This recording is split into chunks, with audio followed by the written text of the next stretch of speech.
Bismillahirrahmanirrahim. Jadi kali ini kita belajar menakar diri kita dengan surat Al-Lahab ayat 1 sampai 5. Nah, ini kajian lengkapnya plus refleksinya itu ada di YouTube. Yang tadi malam itu kita di Cafe B, yang pesertanya itu ada beberapa teman, diantaranya ada yang dari Bea Cukai, kemudian juga ada dari Polres, kemudian ada yang dari pengusaha, dan macam-macam lah yang teman ngumpul tadi malam. Ini saya buatkan yang versi ringkasnya yang bisa kita gunakan untuk refleksi diri kita masing-masing, dikembalikan kepada diri kita masing-masing dari surat Al-Lahab ini.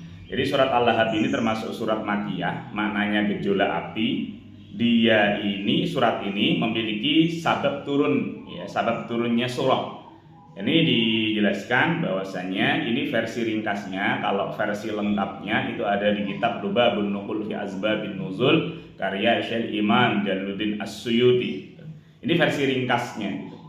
Jadi Ibnu Abbas radhiyallahu anhu menuturkan bahwa ayat ini diturunkan berkenaan dengan Abu Lahab yang ketika Rasulullah SAW berdakwah kepada kaum beliau di atas Bukit Sofa, murka, celakalah kaum Muhammad. Apakah kau mengumpulkan kami hanya untuk ini? Ini hadis riwayat Bukhari dan Muslim.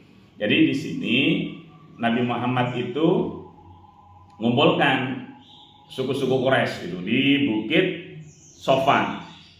Nah, itu ketika mereka berkumpul ternyata Rasul itu berdakwah. Ketika seperti itu Abu Lahab ngamuk.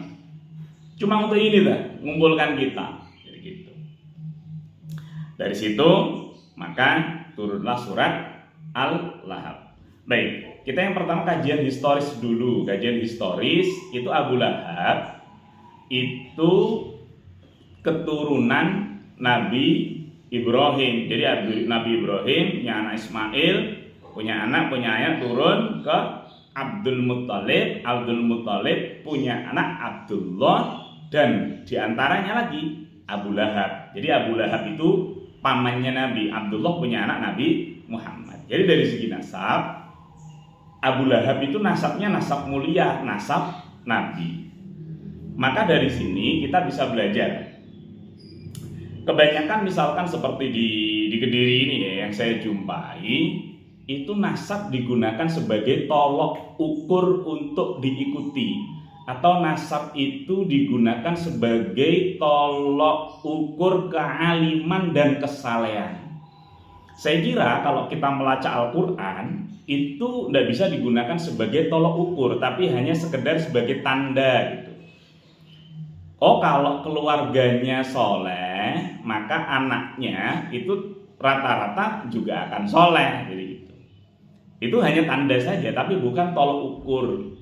Apa buktinya? Kalau kita melacak Al-Quran, diantaranya kita bisa melihat kisahnya Nabi Adam. Nabi Adam itu punya anak namanya Qabil. Qabil itu walaupun tidak disebut secara detail ya di Al-Quran, Qabil disebut begitu enggak.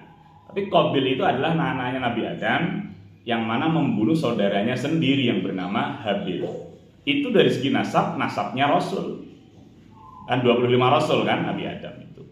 Kemudian juga kita juga bisa melihat Nabi Nuh punya anak namanya Kan'an. Kan'an itu anaknya Rasul, tapi ternyata ditenggelamkan oleh Allah.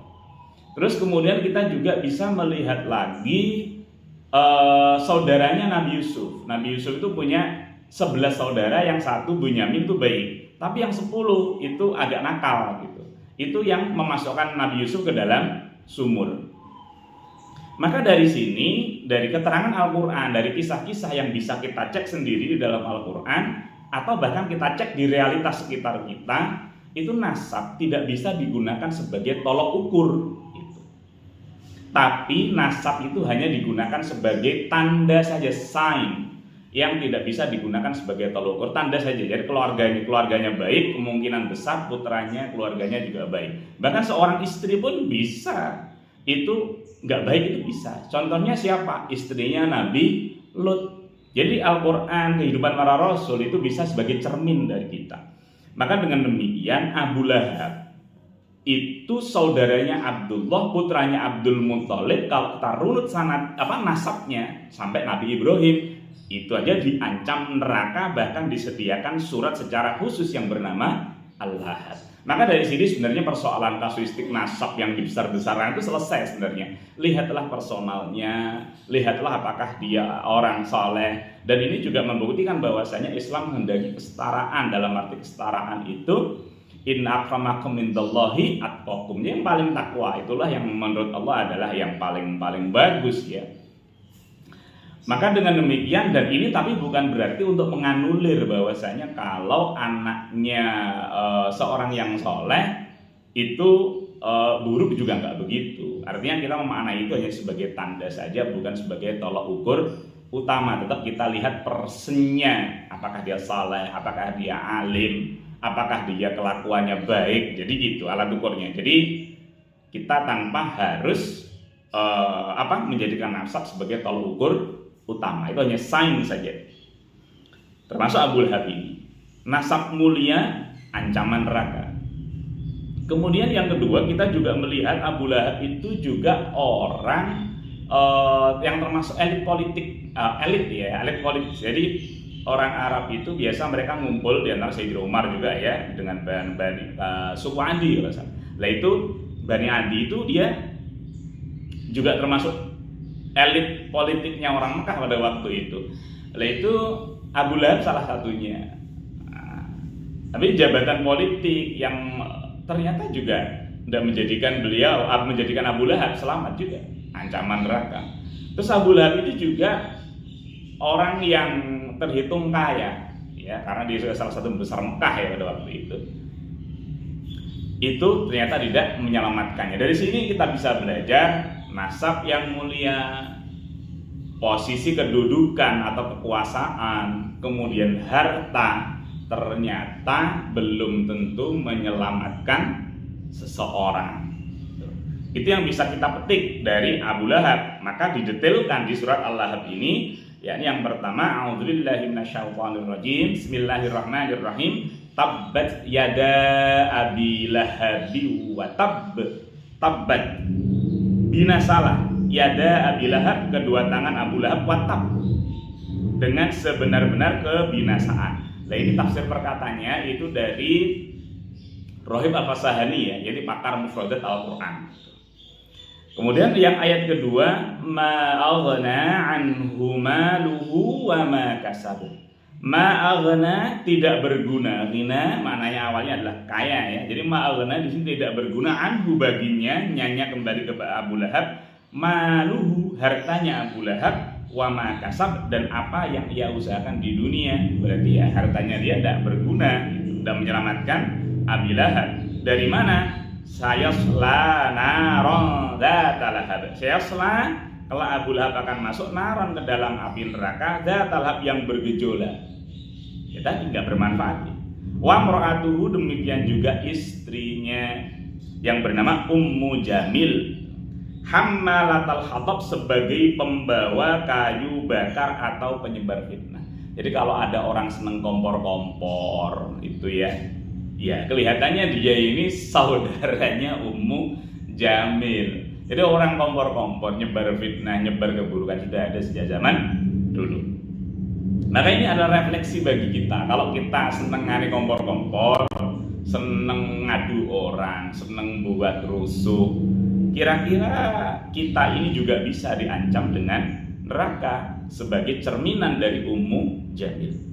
Fi jidiha hablum mim masad. Fi jidiha, pada lehernya hablun, ada tali mim masad, dari sabut yang dipintal itu. Ini kemudian saya cek di tafsirnya Kemenak, silahkan cek nanti. Jadi ini tali sabut ini yang digunakan oleh Ummu Jamil bawa duri yang disebarkan di depan rumah Nabi. Ganggulah intinya. Ya, termasuk Abu Lahab itu juga ganggu Nabi. Maka dengan demikian kita bisa mengambil manfaat atau faidah dari cermin surat Al-Lahab ini, kelakuan kita terhadap orang-orang baik, terhadap orang-orang soleh, terhadap orang-orang benar seperti apa.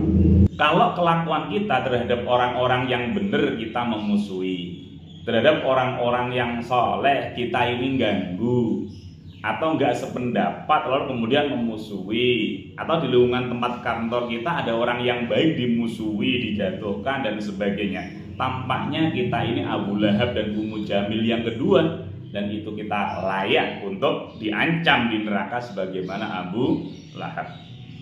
Jadi ini adalah refleksi besar kita, siapapun kita, anaknya siapapun, anaknya kiai kah, anaknya sayyid kah, tapi kalau kita memiliki watak-watak seperti wataknya Abu Lahab dan wataknya Ummu Jamil, tampaknya ancaman ini juga berlaku untuk kita. Maka ini adalah cermin dari diri kita. Baik, yang berikutnya, yang terakhir, terkait surat Al-Lahab. Surat Al-Lahab itu guru-guru saya, dan juga saya baca bukunya Prof. Quraisy. Pak Quraisy itu kan mufasir ya. Beliau punya karya trilogi, yang saya sebut trilogi. Yang pertama ada Islam yang saya anut, Islam yang saya pahami, dan Islam yang disalahpahami. Itu di salah satu bukunya itu menyebutkan bahwasannya ayah dan ibunya Nabi Muhammad itu masuk ke neraka. Sehingga saya di Sahih Muslim juga ada. Yang jelas saya ingat di Al-Itqan fi Ulumil Quran ada. Itu hadis sahih. Dari situ Pak Quraisy secara garis besarnya berkomentar, kita tidak perlu masuk ke sana, tidak perlu mencibir, karena siapapun itu beliau adalah orang tua Nabi Muhammad. Jadi Prof. Quraisy sebagai seorang mufassir berpendapat seperti itu. Juga guru-guru saya yang lain juga mengatakan, kalau bisa baca surat Al-Lahab ini ya jangan terlalu keras, jangan terlalu sering gitu. Karena apapun itu Abu Lahab adalah pamannya Nabi. Nah, itu pendapatnya para ulama, para salihin yang saya tahu. Lalu kemudian, oh enggak bisa, itu kan sudah diancam dan sebagainya. Misalkan kita berargumen seperti itu. Ketika seperti itu kita pakai nalar aja ya. Misalkan kita punya orang tua atau saudara gitu ya.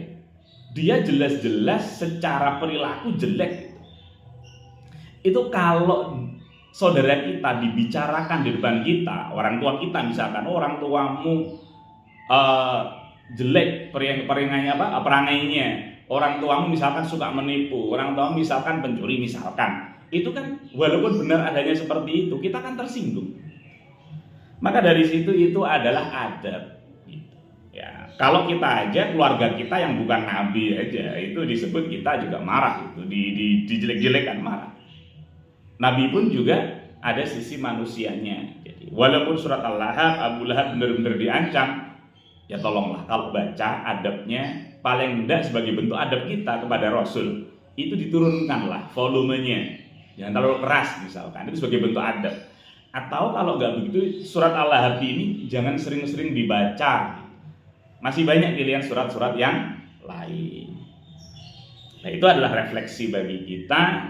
Ya, silahkan mau refleksikan ke masing-masing diri kita, seperti apa diri kita ini yang bisa kita koneksikan dengan surat Al-Lahab. Semoga bermanfaat. Wallahu a'lam bishawab.